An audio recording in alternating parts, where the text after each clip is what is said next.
Assalamualaikum warahmatullahi wabarakatuh. Okey, saya nak kongsi tip hubungan suami isteri yang sentiasa berbunga-bunga, hubungan yang sentiasa romantik, bahagia.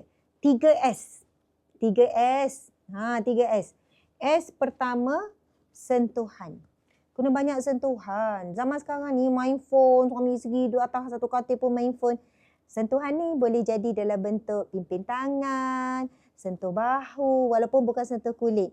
Isteri tengah masak, nampak penat, urut-urut sikit, sentuhan. Sangat penting. Subhanallah. S yang kedua, iaitu saya sebenarnya, semua poin saya fikir masa ni. Sentuh. Sebenarnya P, pimpin, peluk, puji. Betul, sebenarnya 3P, bukan 3S. Okey.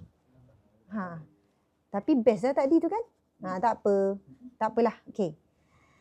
Assalamualaikum. Masya Allah. Untuk kali ini, saya nak share tips menggebu-gebu kasih sayang dalam pasangan suami isteri.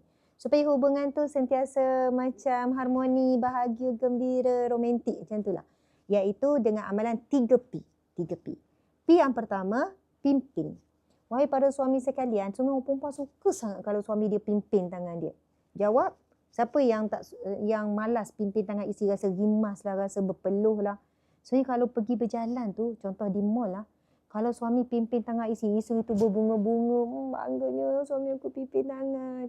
Ya, pimpin. Pimpin nampak macam tangannya dipimpin, tapi sebenarnya tuan-tuan sedang memimpin hati isteri. Gitu. P yang kedua adalah peluk. Kan ada banyak kajian ni, peluk berapa saat, hormon kortisol lah, hormon dopamin lah, macam-macam hormon dihasilkan. Walaupun peluk seketika, dia bukan buat-buat peluk macam tu, tapi peluk walaupun mungkin tak sampai 1 minit, hanya berapa saat, tapi pelukan daripada hati ke hati. Dan pelukan ni, ada kajian memanjangkan umur lah, awet muda lah, macam-macam lah. Sebab pelukan ni, dia memberi makna yang sangat mendalam.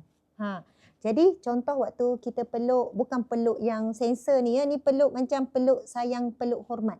Sebelum pergi kerja, mungkin sebelum tidur, ataupun sebelum kita berpisah, ataupun random saja, kan nak menghargai isteri. Masya Allah. P yang ketiga iaitu puji. Orang perempuan dia suka puji fizikal, orang lelaki pula suka puji dia punya credibility sebagai suami. So cadangan saya, orang lelaki walaupun nampak isteri tu biasa-biasa, puji je lah. Awak ni memang cantik, saya sukalah tengok muka awak ni, tak puas tengok daripada awal kahwin sampai sekarang. Awak nampak muda lah, nampak kurus lah. Yang tu perempuan paling suka. Sukalah tengok awak. Untunglah saya dapat isteri macam awak.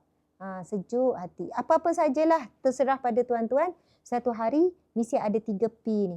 Iaitu pimpin, peluk dan puji. Sama orang perempuan, puji suami juga. Puji dari segi credibility dia. Awak suami bertanggungjawab. Awak memang suami yang protektif, provide. Ayat sekarang kan. Awak memang suami yang saya impikan. Memang saya impikan dan saya dapat. Alhamdulillah. Macam itulah lebih kurang. Selamat beramal. Pastikan 3P setiap hari diamalkan. Semoga hubungan harmoni sampai ke syurgawi. Pesanan kasih sayang ini Pesanan kasih sayang ini ditaja oleh The Marja Choco Collagen by Ustazah Asma Harun.